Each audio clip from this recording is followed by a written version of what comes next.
ایک بندہ حلالہ کا مسئلہ بتا رہا ہے، ایک عورت سے لائیو پوچھنے آئی تو آفر کر رہا ہے، کہہ رہا میں اپنی خدمات پیش کر سکتا ہوں. بتائیے ایسے بدماش لوگ ہیں جو لائیو کہتے ہیں کہ میں بتا ایسا حلالہ کرنا پڑے گا اور اگر آپ چاہیں تو میں اپنی خدمات پیش کر سکتا ہوں.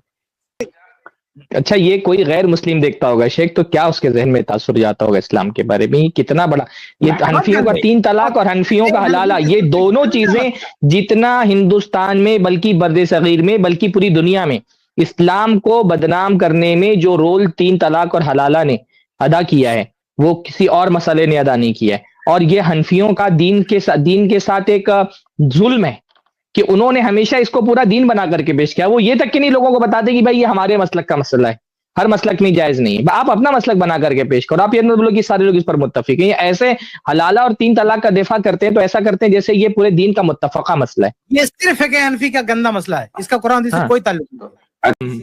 کسی صاحب نے لکھا ہے نا کہ بدگمانی، یہ بدگمانی کی خوش گمانی یار.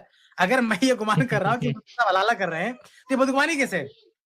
بدگمانی کیسے؟ یہ آدمی اس کو حلال کر رہا ہے.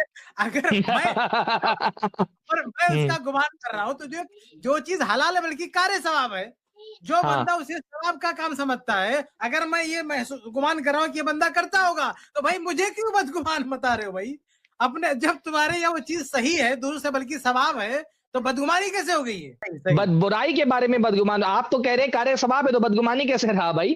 ہم تو مفتی صاحب سے خوشگمانی کر رہے ہیں کہ اگر نیکی کا کام ہے تو انہوں نے بھی 10-15 مرتبہ کیا ہوگا. اگر یہ نیکی کا کام ہے تو ہے نا. ہم نے دیکھا، ہم نے کتنے شیخ کفایت کے پاس کتنے مسائل آئے ہوں گے، میرے پاس کتنے مسائل آئے ہیں جہاں پر مرد ضد کر رہا ہے حلالہ کرانے کی، لڑکی تیار نہیں ہے، لڑکی بول رہی ہے میں مر جاؤں گی، میں طلاق لے لوں گی، میں دوسروں کے گھر میں برتن مانج کر کے کپڑے دھو کر کے زندگی گزار لوں گی، لیکن مجھے ایسا شوہر نہیں چاہیے کہ میں حلالہ کرنے کے بعد پھر اس کے پاس جاؤں.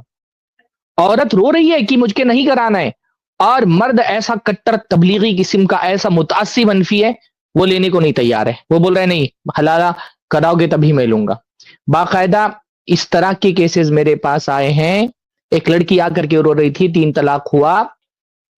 وہ بول رہی تھی میرے تصور میں نہیں تھا کہ میرے جو استاذ تھے جنہوں نے بچپن میں مجھے مکتب پڑھایا تھا، جب میرا طلاق کا مسئلہ ہوا، مسئلہ ان کے پاس گیا، انہوں نے ایک تو حلالہ کا فتویٰ دیا، دوسرا آفر کیا کہ لڑکی کو میں جانتا ہوں اگر آپ لوگ کوئی حرج محسوس نہ کرے تو میں ہی حلالہ کر دوں گا. یوں ایسے آفر دیا جیسے وہ کوئی احسان کر رہے ہو حلالہ کر کے. یہ گونڈی کا مسئلہ تھا کہ وہ لڑکی اس کے سر پہ جیسے آسمان پھٹ پڑا ہو کہ اس نے سوچا تک نہیں تھا کہ میرا استاذ ہے، آج یہ میرے ساتھ حلالہ کا نام لے کر کے سونا چاہتا ہے بستر پر.